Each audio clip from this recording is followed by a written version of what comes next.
The Houston Texans versus the Denver Broncos. Well, it's going to be interesting to see what goes on with Demaryius Thomas. Former number one wide receiver for the Broncos, traded away for a draft pick, and some schmuck, I guess. I think it was mostly draft picks. Doesn't matter. Nothing that came from Houston is going to play on Denver for the season anyway. Demaryius Thomas is now a key figure in Houston's offense. Hopkins draws double teams every single play.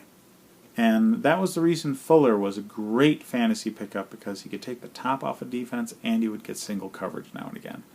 Now, Demaryius Thomas isn't going to be the fantasy play that Fuller was in this offense. He's not going to be the same. He's not a take the top off of defense kind of guy. But he's always healthy. I mean, he's got, 4, 5, 6 seasons in a row where he hasn't missed a game for Denver. And he was playing with terrible quarterbacks, getting hung out to dry. Guy is durable.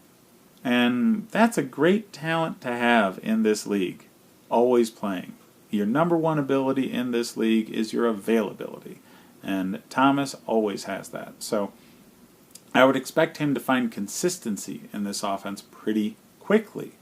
Putting him at a wide receiver 2 to 3 very frequently. Not, however, in this game. He's a veteran, so he's going to pick up on the offense quickly, but it's not going to be this quickly. He'll be used in roughly half the snaps that I expect him to be used in next week. So I would not start Thomas this week, but if you can trade for him, do so. He's going to be a great play down the home stretch.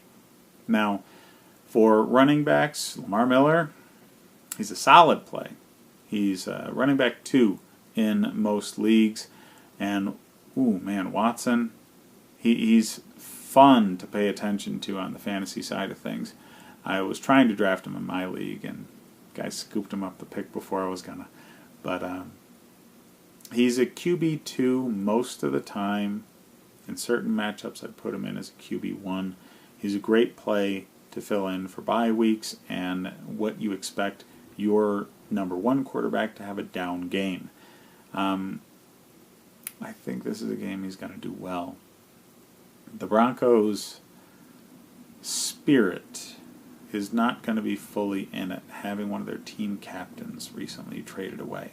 That's an obvious sign from the front office that they don't have faith in you for this year. So I wouldn't necessarily expect them to be bringing it.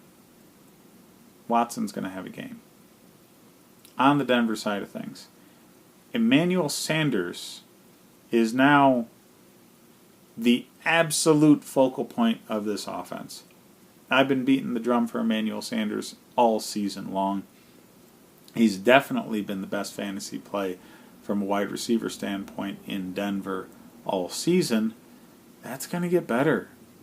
I mean, now without Thomas, it's him and a couple of rookies as the most talented receiving threats on the team.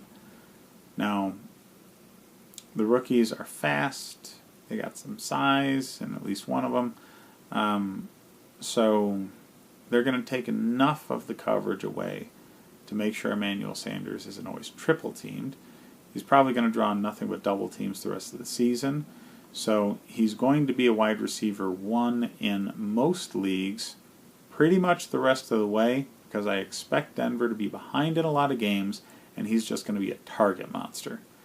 As far as their backfield, they've got a 3-headed monster in the running back stable. And, it's good for Denver as a team. It's not good for fantasy. Any given week, you could have Royce Freeman, Booker, or Philip Lindsay really carrying the load and doing well. I mean, it's very much a hot hand sort of situation, so you can't rely on it. Royce Freeman and Booker are going to be more of the carry the load kind of guys, so if you're desperate for a running back to throw in there, one of them, Freeman's available in most leagues, and I'd say he's the one to own. Lindsay is very much a feast or famine sort of big play dependent running back, so as much as he's super fun to watch, he's not consistent enough, and he doesn't have enough usage in order for him to be a serious fantasy play.